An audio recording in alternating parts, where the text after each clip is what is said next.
Age of Empires Online sits in a unique place in the real-time strategy sphere.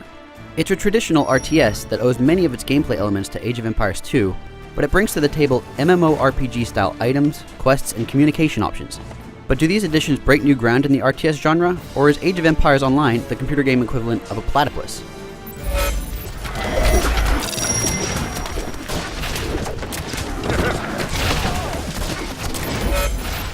Age of Empires Online is a mix of two genres that attract very dedicated and very hardcore gamers.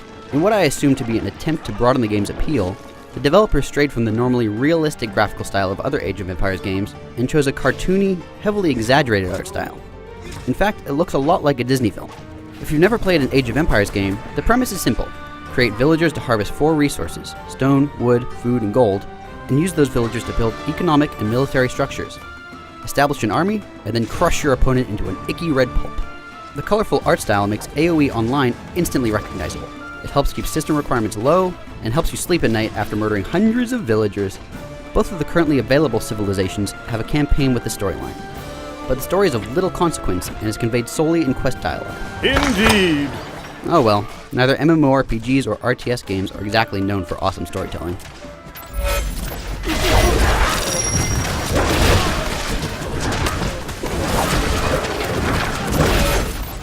Just as the cartoony visuals are sure to split the audience down the middle, the RTS hardcore will either love or hate the customization options.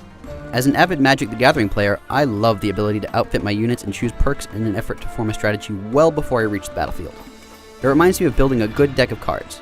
I can entirely understand if the RTS purists are put off by this idea though. Both purists and casuals alike will be turned off by sloppy game mechanics. Pathfinding in AoE Online is poor at the best of times, and utilizing your army effectively during combat requires more micromanagement than it should.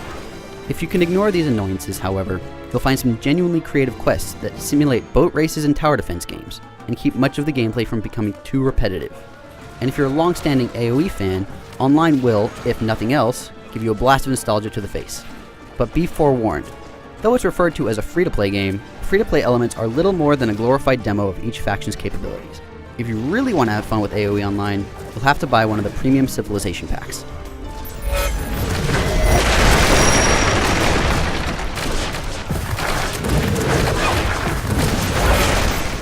Age of Empires Online is a solid addition to the AoE series. Sure, there are niggling issues scattered throughout, but the broader game has something new and creative to offer. Age of Empires Online may have its flaws, but like any MMO, or a fine wine, it will only improve with age.